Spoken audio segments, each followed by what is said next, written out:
పరిణామాల్ని చకచక మార్చి పడేసుకుంటుంటే ఏం ఉపయోగపడుతుందో అర్థం కావట్లేదు. పీపీపీ విధానంలో తలపెట్టిన మెడికల్ కాలేజీల పనులు నెల రోజుల్లోగా ప్రారంభించేలా ఆయా సంస్థలకు అప్పగించాలని అధికారులు ఆదేశించారు బాబు గారు.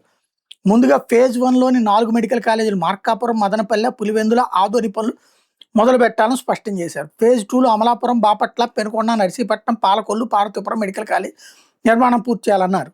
అలాగే 7 ఫిల్లర్లతో AP state health investment policy 26 నుంచి 31 త్వరలోనే తీసుకురావాలని సీఎం నిర్దేశించారు. ఇందులో భాగంగా మెడికల్ కాలేజీలు, మల్టీ స్పెషాలిటీ హాస్పిటల్, మెడ్టెక్ ఉత్పాదనలు, స్టార్టప్, ఇన్నోవేషన్, మెడికల్ టూరిజం కింద ఇంటిగ్రేటెడ్ వెల్నెస్ ఫెసిలిటీస్ అందించడం, స్కిల్లింగ్, అమరావతి విఈఆర్లో మెడిసిటీ ఏర్పాటు చేయాలి. అసలు ఇక్కడ అర్థం కాదు ఏంటంటే ఎందుకంత పగ పేదవాడి మీద, మధ్యతరగతి వాడి మీద.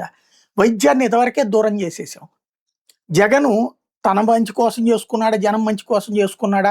ఆ మెడికల్ కాలేజీలు తీసుకొచ్చి ప్రతి జిల్లాకు ఒకటి తీసుకురావడం ద్వారా అదొక మంచి పని చేసుకొచ్చాడు. అంతా కట్టిన వాటిలో మిగతా అడుగు పొడుగు ఉంటే అది పూర్తి చేసి ఆ హాస్పిటళ్లను ఉంచితే మనకు ఆరోగ్యశ్రీ ఖర్చు తగ్గుతుంది. రెండో పక్కన చక్కగా వైద్యం అందుబాటులోకి వస్తుంది కదా. ఎందుకు నాశనం చేస్తున్నాం మన ప్రభుత్వ మెడికల్ కళాశాలని, ప్రభుత్వ మెడికల్ హాస్పిటళ్ళని ఎందుకు నాశనం, ప్రైవేటీకరణ చేయాలనుకుంటున్నాం?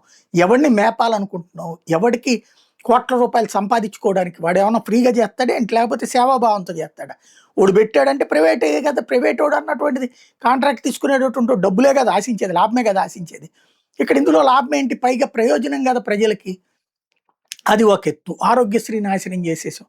చివరికి డబ్బులుంటే ఈ రాష్ట్రంలో బతకగలం, డబ్బులు లేకపోతే చచ్చే చావు చావాల్సిందే, లేకపోతే అప్పులు చేసి చావాల్సిందే అనేటటువంటిది కరెక్ట్ అయినటువంటి పద్ధతేనా?